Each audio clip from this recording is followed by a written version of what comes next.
Hi guys, this is Connie, back for more Connie Reads Freak the Mighty. We are on Chapter 9, Life is Dangerous. So out we go. It's a habit by now. Freak riding up high on my shoulders and using his little feet to steer me if I forgot where I were going. If I forgot where we're going. Not that we always know. Freak likes to make things up as he goes along. You think you're just walking down this ordinary sidewalk, and really, you're crossing this dangerous bridge, the kind made of vines that hang high up in the air over a deep canyon.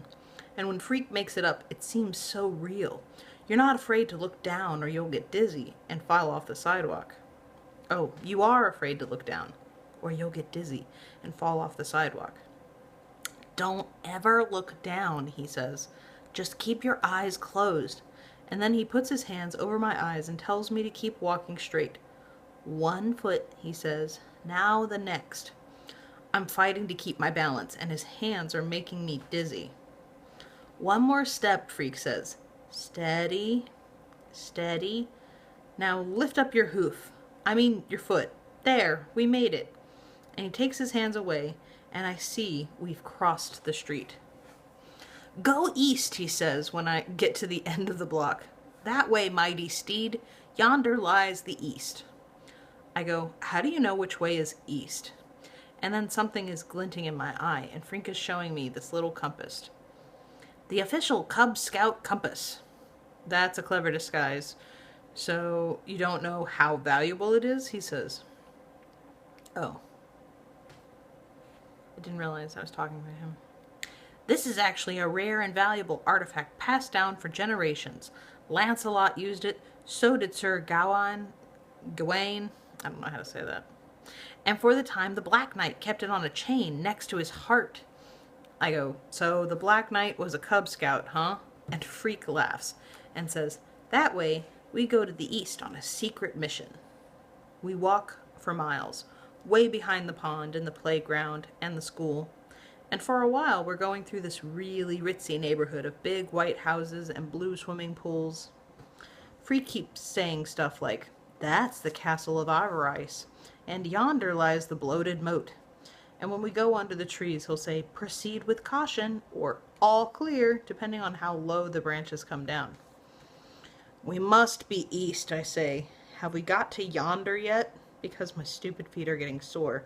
But Freak pats me on the head and says, yonder always lies over the next horizon. You could look it up if you don't believe me. Oh, I believe you. On and on, block after block, through all these neighborhoods that Freak says are really secret kingdoms. I'll bet we've gone 10 miles at least, because my legs think it's 100.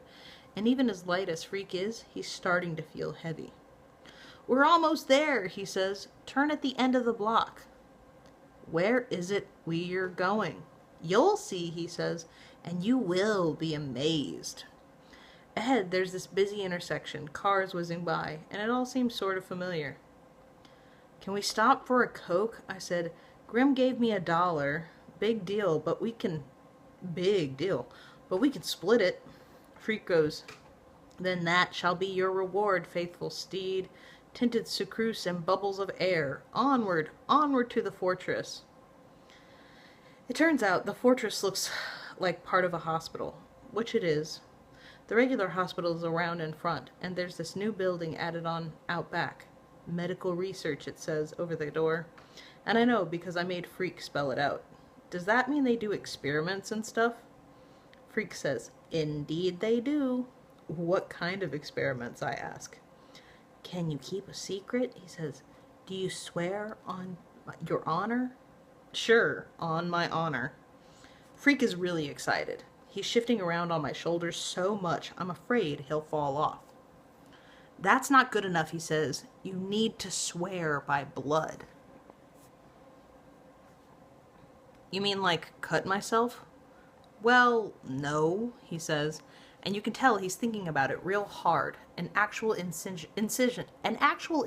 is not necessary. It's the same thing if you just spit on your hand. Huh? Saliva is like blood without the red, he says. Do as I say. Spit in your hand. So I spit in my hand. Just a little drop. But Freak says it doesn't matter how much. A single molecule will work because it's the principle of the thing. Now put your hand over your heart, he says. Now I put my hand over my heart. Now swear on your heart that the data you are about to receive will be divulged to no one. I swear. Freak bends down, and he's got his hand cupped around my ear, and he's whispering, "Inside the research building is a secret laboratory called the Experimental Bionics Unit.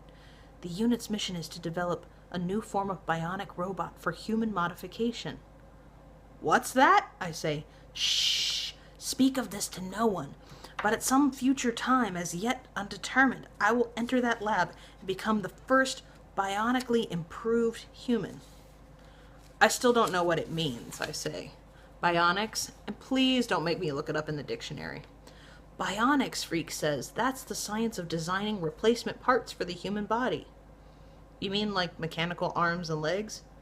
"That's ancient history," Freak says. "The bionics news unit is using a whole new body, just my size." "Oh, is building a whole new body." "Yeah? What'll it look like? A robot?" "A human robot," Freak says. "Also, it will look a lot like me, only enlarged and improved." "Yeah, right," I said. "Let's go home. My feet are tired." Freak tugs hard at my hair. "True," he says, with his voice getting high and excited. "I've been in there, in the special unit. I have to go every few months for tests. They've taken my measurements, analyzed my blood and metabolic rates. They've monitored my cardiac rhythms and my respiratory functions. I've already been x-rayed and CAT scanned and sonogrammed, and they're fitting me for a bionic transplant. I'm going to be the first." I can tell he really means it. This isn't a pretend quest or making houses into castles or swimming pools into moats. This is why we came here, so Freak could show me where he's been. The place is important to him. I understand this much, even if I still don't understand how bionics or what it means to be a human robot. "Will it hurt?" I ask, "getting your parts replaced?" Freak doesn't answer for a while, and then he says in his stern, smart voice, "Sure, it will hurt. But so what? Pain is just a state of mind. You can't think your way out of anything. Or you can think your way out of anything, even pain." I'm pretty worried about the whole deal, and I go, "But why do you want to be the first? Can't someone else be first? Isn't it dangerous?" "Life is dangerous," Freak says, and you can tell he's thought a lot about this. After a while, he kicks me with his little feet and says, "Home!" And that's the end of chapter 9. Be careful with that and enjoy, please and thank you, and I will see you for the next chapter. Bye.